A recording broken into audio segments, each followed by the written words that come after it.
BSP के इकलौते विधायक उमाशंकर सिंह के घर ईडी का छापा, संवेदना और विवाद का तूफान। लखनऊ बलिया उत्तर प्रदेश की राजनीति में एक नया विवादास्पद अध्याय जुड़ गया है। बहुजन समाज पार्टी बीएसपी के इकलौते विधायक उमाशंकर सिंह के खनवर स्थित आवास रसड़ा के स्काई होटल एवं लखनऊ के गोमती नगर आवास पर प्रवर्तन निदेशालय ईडी ने अचानक छापेमारी की, जिसने न सिर्फ राजनीतिक हलकों में हंगामा मचा दिया बल्कि सोशल मीडिया पर भी तीखी बात छेड़ दी। राज्य मंत्री दिनेश प्रताप सिंह ने इसे मानवता के विरुद्ध करार देते हुए केंद्रीय एजेंसियों पर निशाना साधा है, जबकि बीएसपी सुप्रीमो मायावती ने कार्रवाई को दुर्भाग्यपूर्ण बताया। क्या यह राजनीतिक प्रतिशोध है या कानूनी कार्रवाई? सवाल उठ रहे हैं और संवेदना का पुट इसे और रोमांचक बना रहा है। घटना तब घटी जब ईडी की टीम विधायक सिंह के घर पहुंची। बताया जा रहा है कि यह मनी लॉन्ड्रिंग से जुड़ा मामले में जांच का हिस्सा है, लेकिन विवाद तब भड़का जब मंत्री दिनेश प्रताप सिंह ने इसे संवेदनहीन बताया। उन्होंने कहा, उमाशंकर सिंह 2 साल से कैंसर से जूझ रहे हैं, वे गंभीर बीमारी में आइसोलेशन में हैं। ऐसी स्थिति में मानवीयता और संवैधानिक मूल्यों का ध्यान रखा जाना चाहिए। सिंह ने आगे आरोप लगाया कि छापे के दौरान घर का आवागमन बंद कर दिया गया, जिससे विधायक के इलाज के लिए आने जाने वाले नर्सों को भी रोका गया। अगर उमाशंकर सिंह को कुछ भी होता है तो इसकी पूरी जिम्मेदारी डी विभाग की होगी। उन्होंने चेतावनी दी। इस बयान ने राजनीतिक दलों के बीच तलवारें भांज ली। बीएसपी प्रमुख मायावती ने सोशल मीडिया पर पोस्ट कर लिखा, रसड़ा से हमारे विधायक उमाशंकर सिंह ने हमेशा अपने कर्तव्यों का निर्वहन ईमानदारी से किया है। ईडी की यह कार्रवाई अत्यंत दुर्भाग्यपूर्ण और निंदनीय है। उनके इस बयान ने समर्थकों को उत्साहित कर दिया है। सोशल मीडिया पर एक तरफ समर्थक विधायक की बीमारी का हवाला देकर संवेदना जता रहे हैं, वही कुछ लोग सोशल मीडिया पर इसे भ्रष्टाचार का बचाव बता रहे हैं। यह मामला बलिया की रसड़ा सीट से जुड़ा है, जहां उमाशंकर सिंह लंबे समय से सक्रिय हैं। उनकी बीमारी के बावजूद वे क्षेत्रीय मुद्दों पर मुखर रहे।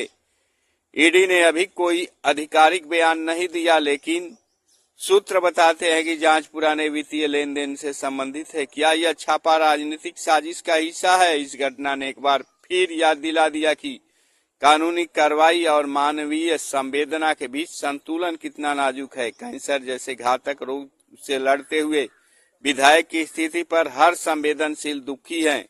फिलहाल बलिया की सड़कों पर बहस गर्म है और दिल्ली तक इसकी गूंज सुनाई दे रही है।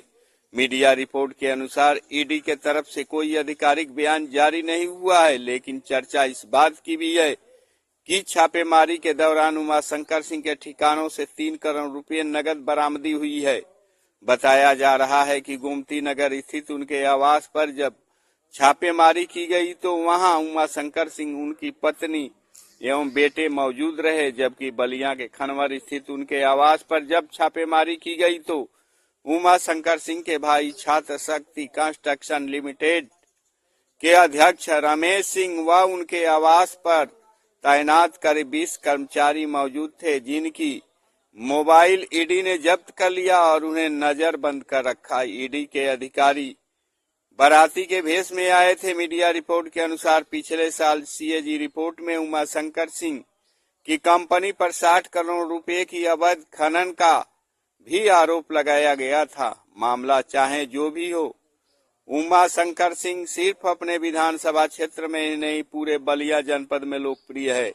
चाहे गरीब की लड़की की शादी हो या गरीब लड़की की पढ़ाई का मामला हो, प्राकृतिक आपदा हो या विकास का मामला हो, उमाशंकर सिंह बढ़ चढ़ करके हिस्सा लेते हैं। उनके द्वारा किए गए कार्यों की हर जगह सराहना की जाती है। लोग उमाशंकर सिंह को सच्चे अर्थों में समाज सेवी बताते हैं।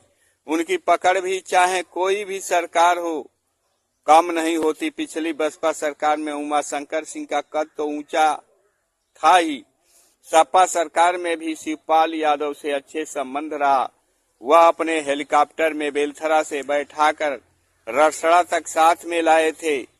योगी जी की सरकार में भी उनकी अच्छी पकड़ है। उमाशंकर सिंह कामों में विश्वास रखते हैं, वह ज्यादा अनाप शनाप नहीं बोलते। हालांकि दिनेश प्रताप सिंह उनके रिश्तेदार है। बलिया से वीरेंद्र सिंह की रिपोर्ट।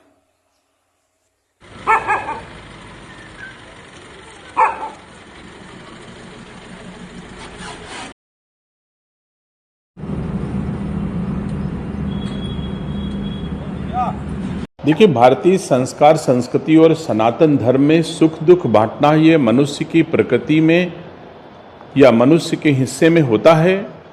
और आज हमारे रिश्तेदार श्री उमाशंकर सिंह जो विधायक हैं रसड़ा से, दलीय नीतियों के आधार पर हमारा उनका कोई रिश्ता नहीं, एक व्यक्तिगत जीवन का रिश्ता है। और ऐसे में सुख दुख बांटना हर रिश्तेदार परिवार के लोगों की जिम्मेदारी बनती है। आज उनके घर पर आयकर विभाग ने रेड की, जबकि देश प्रदेश के राजनेता, देश प्रदेश की संस्थाएं सब जानती हैं कि 2 वर्षों से श्री उमाशंकर सिंह जी को ब्रेन का 4थे स्तर का कैंसर है। वो अपनी सांसें बचाने के लिए कभी अमेरिका, कभी दिल्ली, कभी लखनऊ 2 वर्षों से लगातार दौड़ रहे हैं। और ऐसी परिस्थितियों में उनका धंधा व्यवसाय सब चौपट हो चुका है, ऑलमोस्ट बंद हो चुका है। उसके बावजूद उनके घर में रेड किया जाना इन परिस्थितियों में, और जिस प्रकार से रेड की जा रही है कि उनके घर में नर्स और चिकित्सक जाने का भी अवसर नहीं दिया जा रहा है। अगर कोई हानि, जीवन की हानि होती है तो इसके लिए संस्थाएं जिम्मेदार होंगी। और मैं समझता हूं कि दुर्लभतम अपराधों में भी जब ऐसी परिस्थितियों में कोई न्यायालय जाता है तो माननीय न्यायालय भी दया के आधार पर उस याचिका को स्वीकार करके दोषमुक्त कर देती है। मैं दोषमुक्त करने की बात नहीं करता हूं, अगर दोषी हो तो चाहे जो सजा दी जाए, लेकिन क्या यह अवसर राजनीतिक बदले की भावना से प्रेरित होकर के किसी को दंड पहुंचाने अथवा पीड़ा पहुंचाने का अवसर हो सकता है? क्या यह सही समय है? बिल्कुल नहीं। इसलिए ईश्वर सद्बुद्धि दे उन राजनेताओं का जो बदले की भावना से पीड़ा पहुंचा रहे हैं। इन परिस्थितियों में मैं समझता हूं किसी भी संस्था को यह हक नहीं है और इस समय ये कार्रवाई किसी दशा में उचित नहीं कही जा सकती। गणतंत्र दिवस, महाशिवरात्रि एवं होली की हार्दिक शुभकामनाएं। भारत माता की जय। गणतंत्र दिवस पर संविधान की रक्षा एवं राष्ट्र सेवा का पावन संकल्प लें।